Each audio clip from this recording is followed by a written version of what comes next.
Welcome back. We're here with Troy Fields. This is chapter 3. We're at the point where he has gone to the Mayo Clinic or is heading to the Mayo Clinic. You want to start by explaining why and move forward with the diagnosis of ALS. Sure. Towards the end of 2017, even after 6 months of going to doctors, we still were no closer to a diagnosis. I was referred then to a doctor at USF, who's a specialist in the state, um, and couldn't really get an appointment to see him till June. And so during the Christmas break, I was talking to my brother, who recommended I set up an appointment with Mayo Clinic. And I had my first visit at Mayo back in January 10th, 2018. So, on that very first visit, what happened? Well, we didn't really know what was going on, and so what they did was schedule literally a day full of different tests and different doctor visits. My very last appointment was with a neurologist, and it was at that visit that she brought up the possibility of ALS. But because ALS doesn't have a specific test that you check out if you have ALS or not, it's through a process of elimination. We then started setting up additional tests and follow-up visits to start eliminating other possibilities. So, this was a 4-hour drive to to Mayo Clinic, Right. and you had taken this by yourself. Right. And so, what was it like driving home with this possibility floating around in your head and not knowing? Yeah, while the doctor had talked about different possibilities, uh, my mind just went straight to that ALS diagnosis because it was really the worst possible outcome. Um, and But as I was heading home, I had to try to keep focus on the fact that we still don't know, and so not get hung up on any one possibility until we knew more and work through some other tests to ensure that's what it was. But it was difficult trying to stay focused on um, that's just one of many other possibilities that the neurologist had raised. So, while they were there and they were doing various tests, I understand through, all through your body to see, what could possibly be wrong with you. What did they find? Um, Nothing at that point. Um, they they redid some of the same tests that the neurologist in Tampa had done. Right?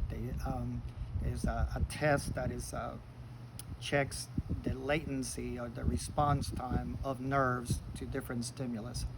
Um, and So they did that, but we also did X-rays and a lot of blood work. And I actually went 3 times to get blood drawn because a different test came up, almost like in real time, that adjust the schedule and add more things.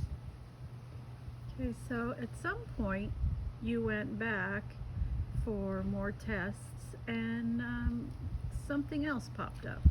Yeah, so my next visit to Mayo was then in February, and at that point we were looking at more possibilities. So they scheduled sleep disorder test to see if that contributed to fatigue.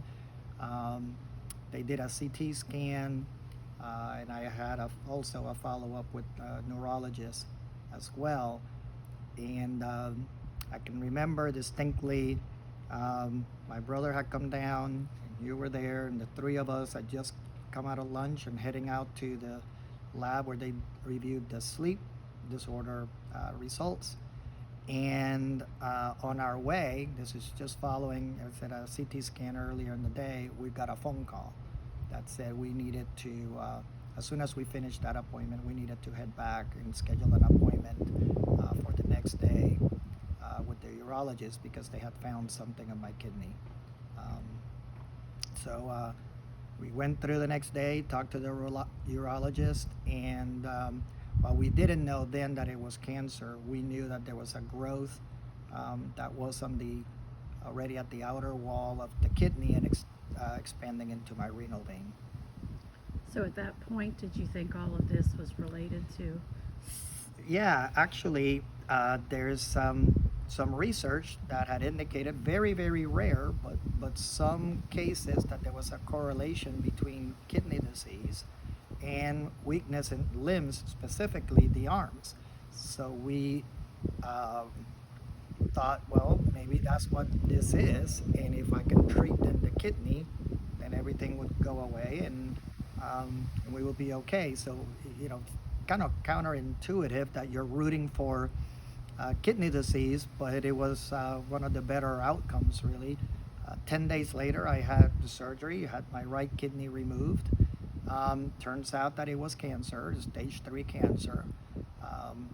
And we then kind of took that approach to just kind of wait and see if following the surgery things got better, but they didn't.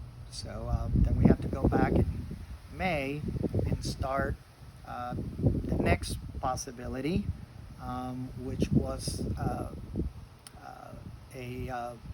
condition, a nerve condition, but that could be treated through some intravenous treatments, and but that also turned out not to be the case. So at about May 2018, we were running out of possibilities, and ALS was just looking more and more likely. Okay, I'm going to stop here and then I'll start another chapter after this, and we'll go into what happened on the next visit.